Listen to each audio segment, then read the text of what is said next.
and it should pop up there, right? Right. If it's working. So you have to have, there we go, excellent connection. And we're in. But it's not showing any, oh, no, it is. There we go.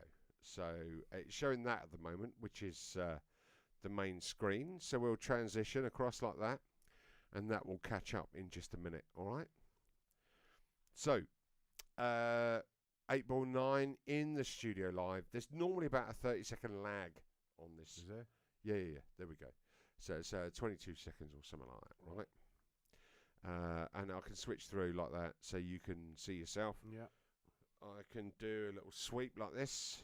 If I go auto like that. Oh, yeah, there he is. Oh, yeah. Yeah. Right. So these are all the controls I've got. I'm sure Aaron's just bought all that sort of stuff. It's brilliant, right? It's really good stuff. Yeah, right? he spent loads. So, what we are doing is we are having a chat in the studio, right? So you have to forget about that, what's going on there. Yeah.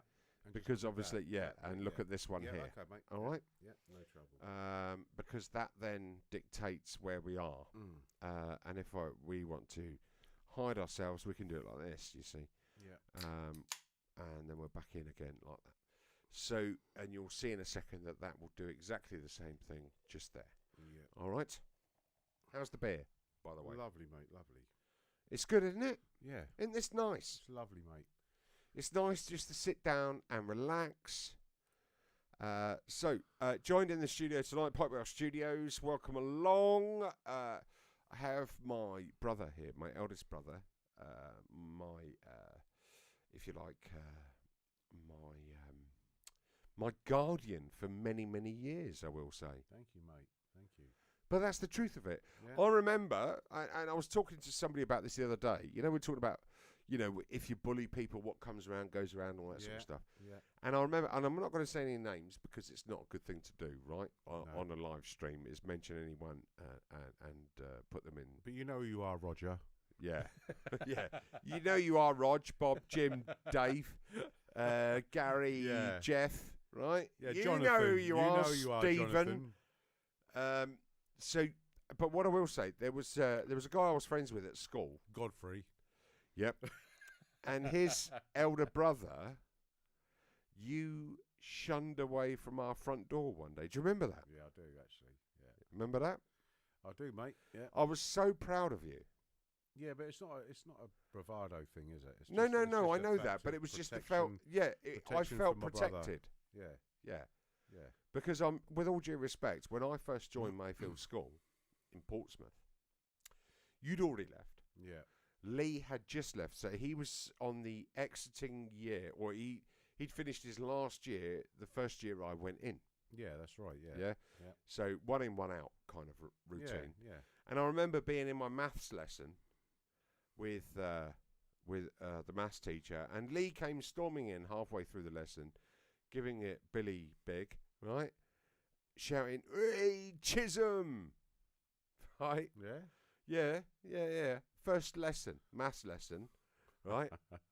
Right? Chisholm. Yeah, Inspector Chisholm. Right? From Minder. Is that because he had 3 paracetamols? No. instead of 2? It was because the teacher did look like Inspector Chisholm, and I give him his due, right? Lee hit the nail on the head, right? But nevertheless, when registration came around, the register Of the so-called Chisholm. Yeah, of the so-called Chisholm. He said, more. I like, yeah. Got any brothers? It's like, oh, God. Yes, sir. Names? Please give me some. Yeah. And I said, Gary and Lee. And he went, And he put a little note. I'd love to know what he'd written at that point, what he wrote down next to my name. Was no. I bet he put next to it, no more. no more. Or can I have some? Can I have some more? But yeah, so I was already cursed. Yeah. I was. Yeah. You weren't bad in school, were you? No. But I wasn't good either. Oh, go on. Well, go on. No. You've never told me what you did at school. Well, no. When I say I wasn't good, I mean I wasn't good academically. the only thing I was good with was anything to do with working with my hands. You know, like woodwork, metalwork, that sort of thing. CDT, all that sort of stuff. Yeah, you know, like I was always good creatively with my hands, but academically, I learnt more when I left school. As in, you know, when I set up a business as a cobbler, you know, I'd run a business not even knowing how to run a business, but I'd run a business for 8 years, and I learnt more about maths from running a business from what I was in basically the lowest class you could get in maths, classed as arithmetic, and I still failed that. See you in the dunce then? Yeah, basically without. I don't mean that crudely, but that's yeah. it, But I was in that sort of class without the hat. I couldn't. They wouldn't even give me. Did you want to borrow my hat? No. I mean, you know. No, but they wouldn't even give me a hat because I was that duncy that I wasn't even good for the dunce hat. I don't believe that for a second. Well, not now, because basically, I believe you learn more when you leave school through life. Absolutely. You know, so experience is key. The Life experience, especially. The school setup, I think, is well, you know, I don't think it's for. I think you just learn more when you leave school, basically.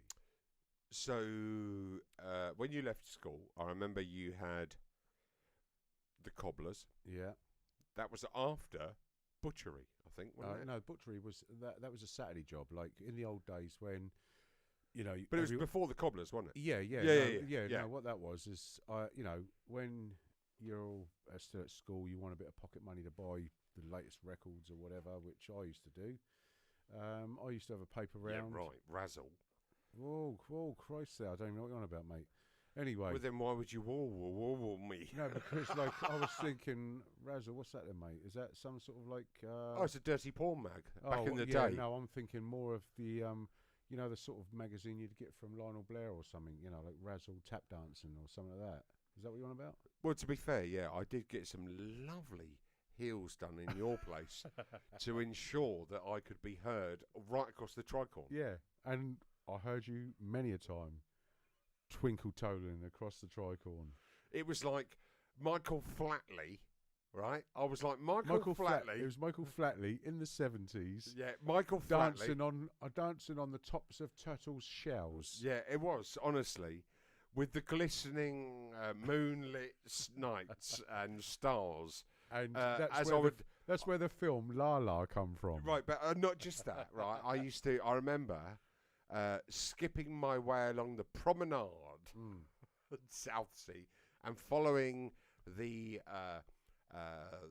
rock garden path. No. The sort of zigzag path made out of patio slabs. Yeah. All the way along the front there, right? That looked like a Grecian. Is it Grecian or Grecian? Grecian?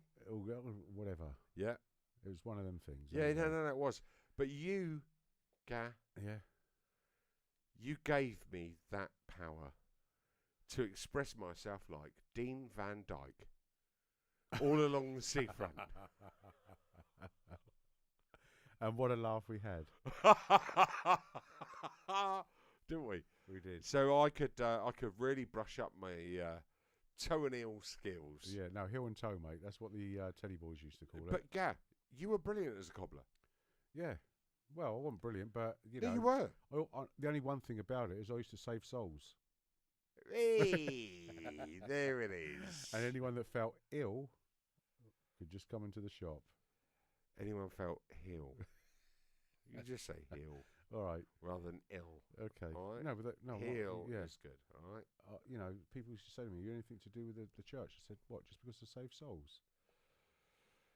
And, anyway, that bit of yeah, that's gone now. Yeah. Okay, mate. So you're a cobbler. Yeah. Don't know if I mentioned it. Yeah.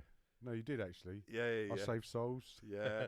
And you buffed a few toes, right? I've waxed a few hills. No, but you did. You did really well, actually. Yeah. And I was always quite chuffed before I go out clubbing on a weekend. What, can you do my stilettos for me? Can you do? And I just go, all right, just this once, but I won't charge you because you're me bro. Yeah, exactly. Stilettos. They weren't stilettos. They were Yes, Cubans. they were. No, they were Cubans. They were stilettos. Don't try and cover it, mate. They were stilettos. And it was before the Pride session started, so come on. I don't know what you mean.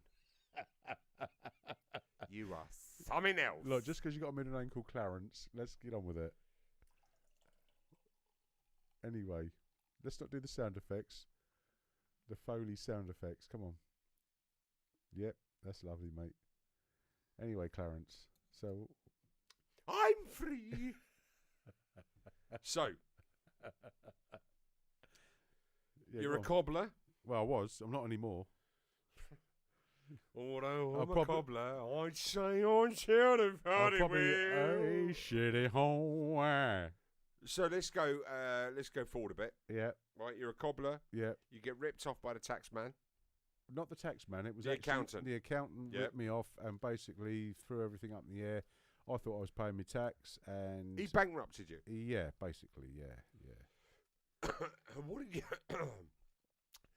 What did you feel at that point? Because I know the tax office didn't help you out. I always forget. I Well- always remember this, right? Well, I was getting charged daily interest on tax that I thought I'd paid because my accountant told me I'd paid it, and he done a runner with not only my money but other people's money, and so it threw me sort of behind by a year of my tax being paid, and basically I didn't know that I was being charged an interest of daily charges for the next year. So basically I carried on in business for about another 7 years, but I was always 2 years behind in my tax. So in the end I had to give it all up because Is that really Yeah, it? So yeah. you were chasing your tail for 7 years. yeah, basically. So how much did he run away with? Well, with me it wasn't too bad. You know, it was a couple of grand, Which was enough. Which in them days was a lot of money. But there was one company, they thought he'd done his, he was doing the books for them, and he had done them out of about £10,000 in the 80s, which probably, if you equate it to nowadays, it would probably been about 50, 60 grand's worth of Sure. cash, Sure. And the same for you at that point would have been 10, 12. Yeah, 13 grand. yeah, some of that, mate. Yeah. But as I say, you learn all these things through life, and that's what life. But you does to carried on. Yeah, You did carry on. yeah, you got to. Yeah. I thought it was towards the end, I have to be honest. No. But then that's, time and memory and all Yeah. that sort of stuff. So going from self-employed to if you like now, right? Yeah. So from that moment to now, forget everything in between for a minute. Yeah. Would you go self-employed again? I would I mean, at the minute, my interests are art, as in painting, anything creative. I think I've learnt that creativity is the one thing that keeps your soul alive, mate. It's like, I mean, my ideal scenario, I mean, I do a job which is a mundane job now, basically to pay the bills. I mean, I don't want to be doing the job I'm doing, but if life was a sort of thing where someone turned around and said to me, what do you want to do, and we'll pay you to do this, it would be my art, as in painting and creating, Sure. printing, lino prints, etc., and also my other art of making music, which is under the pseudonym of 8 Ball 9. So and you started the production quite late in life, didn't you? Yeah, I mean, I'm 54 now. I've been doing that. 54 years young. Yeah, mate. 54 years young. I don't feel young all the time though, mate. I mean, come on. But yeah, I've been probably making music since about 2014, 2015, when I first started releasing tracks on SoundCloud. Not knowing what I was doing, and it's the whole music production thing, especially with all the new software that's out, etc., and computers and blah blah blah. You learn as you go along, and I've learned a hell of a lot, and how to refine my music. I mean, if you listen to some of my real early tracks, the mastering and the equalising, etc., is probably absolute rubbish. But no one's ever shown me, and I just make music on. Yeah, but you're doing it by ear. That's let's, right. Let's not forget that, right? And no one's ever shown me how to play a keyboard. I literally play by what I think sounds right. You know. Yeah, which is perfectly acceptable because You know. let's be honest. When you're performing, let's say, Yeah. people aren't watching what you're doing. No. They're listening to what you're doing. Yeah. I mean, how I look at it is, creativity is down to yourself on how you want to make things. And I'm one of them. I find when I make my music, I always 9 times out of 10, I only ever use really 3 or 4 instruments, or patches, or VSTs.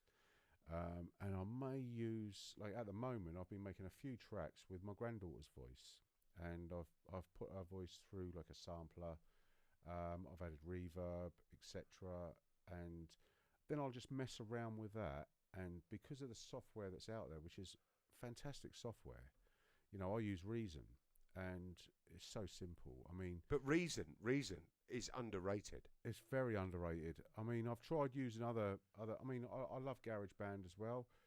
That's quite simple. But the thing with Reason is there's so many more sounds and so much more manipulation with sound that you can do.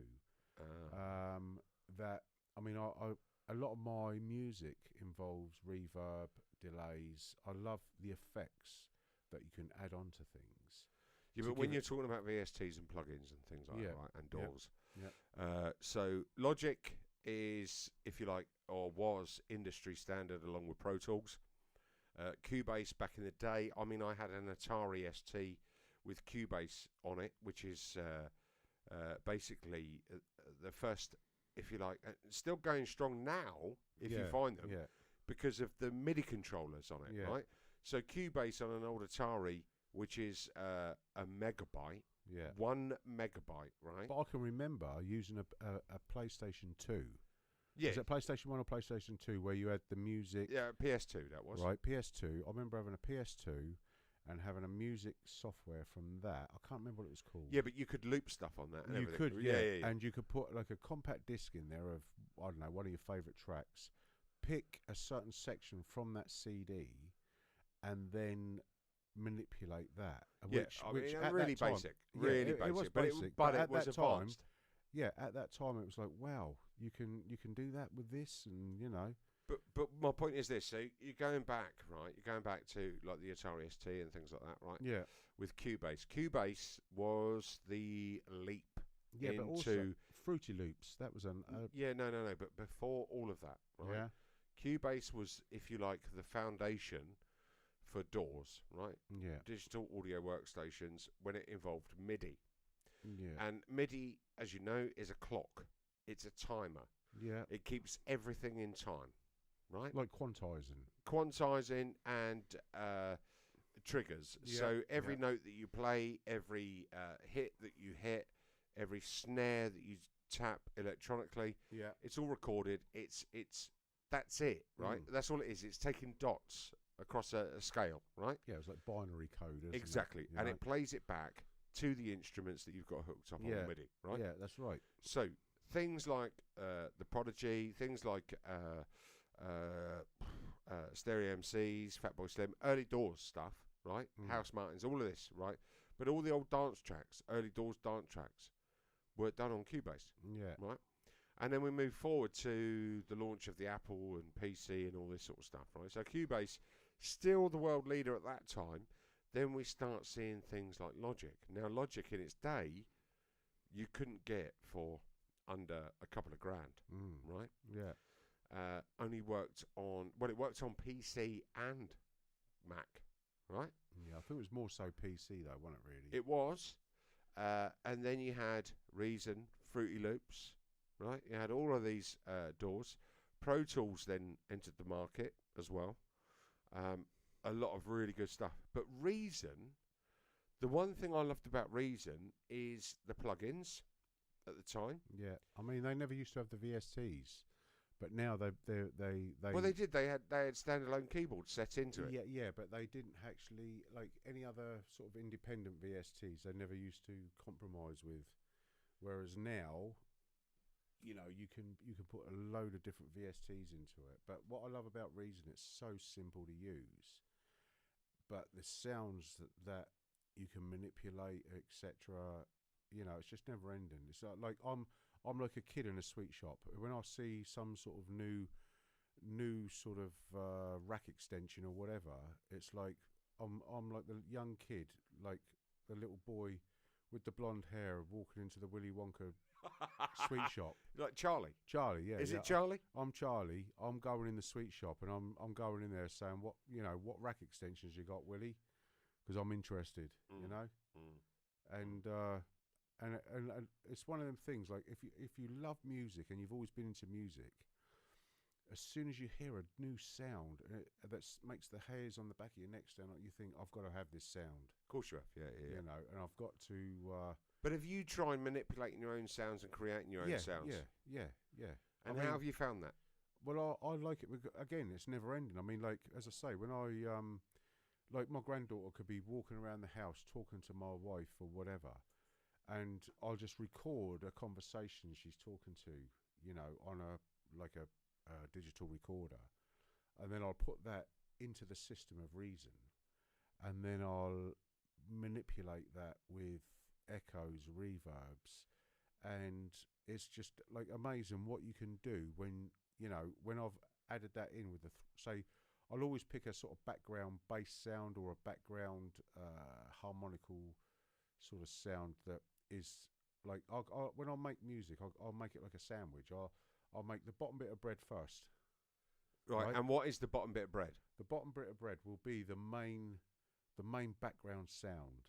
Right. What? So you talking bass, mid, high? It could be. It depends on the mood I'm in. Like all of a sudden, I'll find a sound. And I think, right, that's going to be my first sound. So it could be a lead sound. It could be a keyboard sound. 9 times out of 10, it's a pad.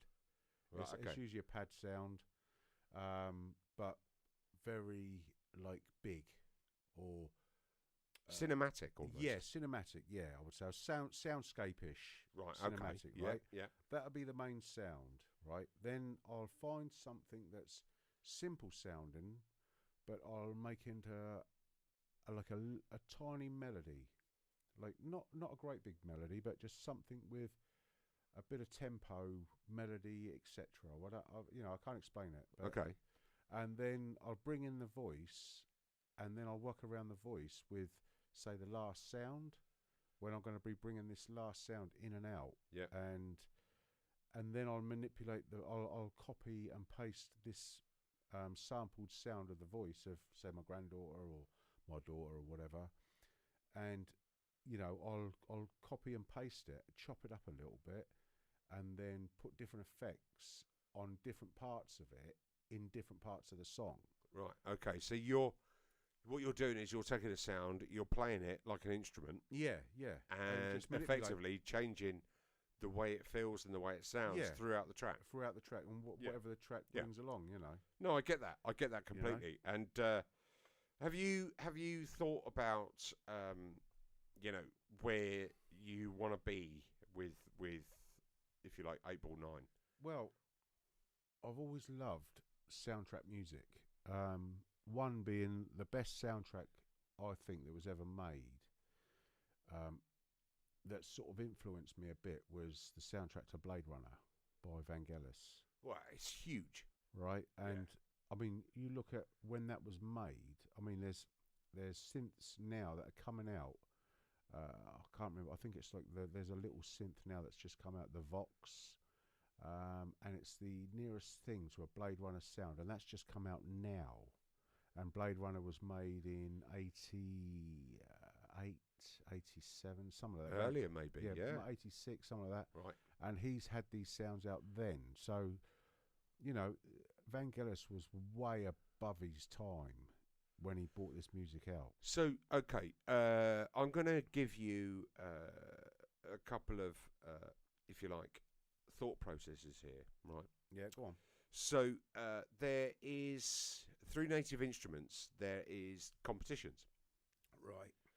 I can't think off the top of my head what the name of the website is, but if you look at my YouTube channel, you'll see a soundtrack that I put on to a classic movie. Yeah. Right? Which features a Zeppelin coming over the top of... that's what I've done, actually. A cityscape, right? With the robot showing up steamboats and all that sort of stuff, paddle boats, right? Can I interrupt you there? Yeah. I've one of my tracks is on my YouTube soundscape. Metapop, it's called Metapop. Yeah. Well, I've done one called Seven, and that's got that's actual. You know the Hindenburg, Yes. right? I've done my music to the Hindenburg crash landing in New York. Oh, really? Yeah. And I've done that. I can't remember how long ago it was, but if you check it out on YouTube, if you go onto 8ball9 Soundscape. No, I've got the cover of that. Yeah. It's On one of the tracks you sent me. Yeah. Yeah, well, that's actual. You know, I downloaded the footage of that and put the music to that. I mean, I've got about 7 or 8 pieces of my music onto 7 or 8 different footage pieces of black and white film from like the old Pathé sort of stuff. Chicken Pate News. Yeah, do you know what I mean? Yeah. And it's just to sort of give it that feel of ambience with imagery. You know? So, when we're talking about soundscape music, yeah, what or how? Okay, let me put this another way. So when I look at music, yeah, right, and I say I look at music, I visualise what I want it to sound like. Yeah. But it works both ways, doesn't it? You can look at something and you know what music needs to go with that visual, or the other way round. You can have a visual and think, I know what type of music I want to go with that visual. But that's my point, right? Yeah. So it works hand in hand. So a lot of people play music as in they can read music, they play music. I play they music can by write. feeling. I play by feeling. That's my point. Yeah. Whenever I make music, I always go by how I feel from the soul at that time. So the best way I can explain it is like I'll find a sound that I really like, and I think, right, that sound's going to make me feel this way, and then that'll put me in a mood to like I'll make a sound. I think, right, this is where this is heading, and then I'll think, right, I need to find other pieces of the patchwork, if you Sure. probably. Sure. So I'll go through all like the samples I've got, patches, etc., and all of a sudden I'll find something, and then I'll add effects to it just to see what it does manipulatively. Sure. And then once I've got that certain sound that I know will go with that, that's then when I start adding that to that track. So how many layers do you think you end up with? I don't like it to make it too complicated, because I like simple music, but I also like music that's got feeling. So I would say I'll probably add probably 3, maybe 4 instruments and a sample. That would probably be it. I don't like it too When you say a sample, you mean one sample? Yeah, I may use 1 or 2 samples if I feel there needs to be a bit of narration in the track. You know, it's Okay. very difficult to explain, but yeah. you know, I might sort of like there won't be an outlying story to the music, but it'll be like, right, I've got this sample, this goes with this piece of music, but I think I've got another sample somewhere that will also go with it. So okay, right. Let's wrap this up a little bit, right? Because you know, I want people to listen to your stuff on Bandcamp, 8ball9, on Bandcamp, right? Yeah. And download it and actually buy some music and support independent artists like yourself. Yeah. And I suppose the question is, right, when did you start, if you like, actually getting the foundations of music down? I would say about 2014, 2015, somewhere around that era. Might even be just before then. So your late 40s is what I'm saying. Yeah. Right. So your late 40s, you think, I'm going to start producing music. Yeah, that's because I've always been interested in technology. Yeah. So obviously, you know, you get the Apple Mac or whatever, which already had GarageBand. So I was messing around with that anyway, and you know, trying to work out how the whole music computer thing integrated with each other. And then I come across Reason. Basically, I come across Oil. So I just messed around as the demo version of Reason, and then I thought, when I've got the money, I've got to buy the program because, this is really good stuff. It's making me think I can make music the way I want to make it in an easier way. Sure. Without being too complicated. No, I get that. And I've stuck with Reason ever since. And the stuff that's being produced by these, I don't know, technophobes or whatever you call them, that make all the patches, make all the file extensions, etc. It's just out of the world, mate. It's just. So okay, right. So 8Ball9, you call it drone music. Well, I would class my music as soundscape, cinematic.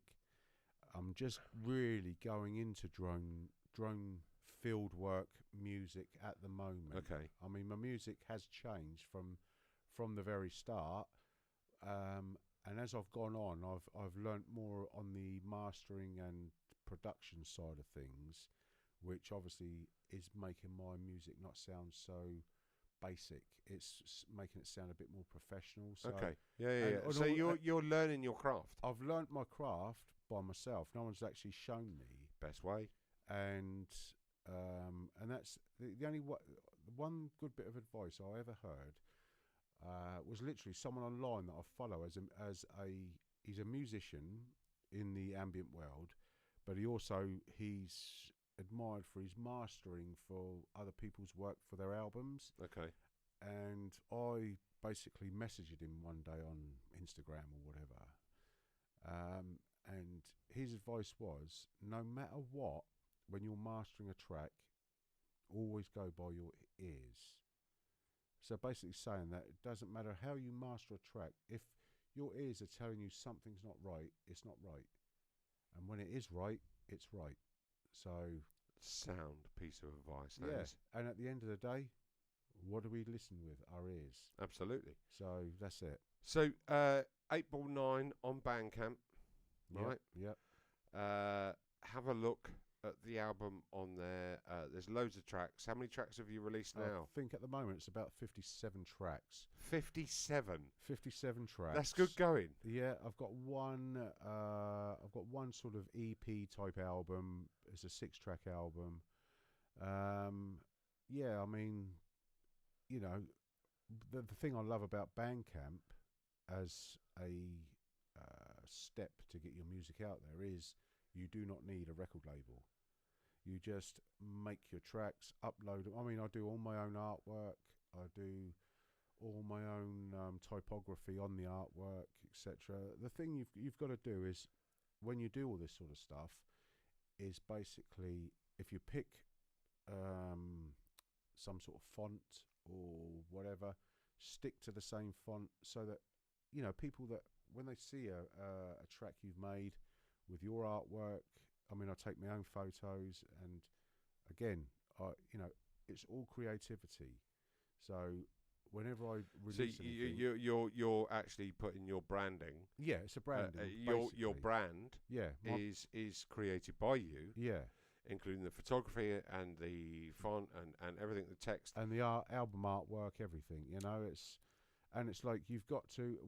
I mean, I'm not doing this for the money because I think I've sold one track on a download. But I'm one of them that at the end of the day, I'm going to keep making music because I love music. It's going to go out there, and as I've always said, when my time on this planet is no longer here, my music's still going to be out in the internet world. Chirpy. No, but it's going to be out in the internet world forever.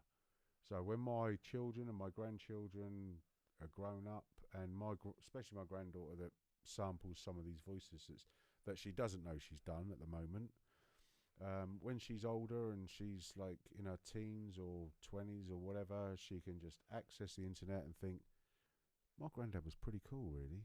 He's put my voice. Isn't that a lovely, lovely thought? No, but it's yeah. like my granddad made some music, whether people like it or not. At the end of the day, she's out there in the internet world on a track that granddad produced and made, and she can say to her friends, "How cool's that?" Gah. You know what I mean? Thank you for joining us, That's mate. all right. Yep, no trouble. Enjoy your beer, Mm. right? Thank you for popping into Pipewell Studios Yep. and travelling 250 miles to get here. Yeah. Appreciate that. 8 Ball 9 on Bandcamp. Make sure you go to Bandcamp. Support 8 Ball 9 by buying some tracks, please. And it could just be one, just £3 a month to support Gary. And Just enjoy the music. yeah, basically. just enjoy it, right? It's not for the money. And no, but ultimately, send some feedback. Yeah. You know, feedback, that's always good. That's the main thing. That's the main thing. Send some feedback. Tell Gary your thoughts of what you think. If you enjoyed it, you didn't like it, any feedback is good. But thank you, Esquire. Thank you, Governor. Yeah. Cheers, Chief. Thank you. Lovely to have you in the studio. This has been Pipewell Studios, and this has been live in the studio on the first day of Tier 1. And as I say on all my tracks, love, peace, and good karma. That is very true, my friend. That is very, very true. We'll leave you for now. Take care, look after yourselves, and don't forget, subscribe in the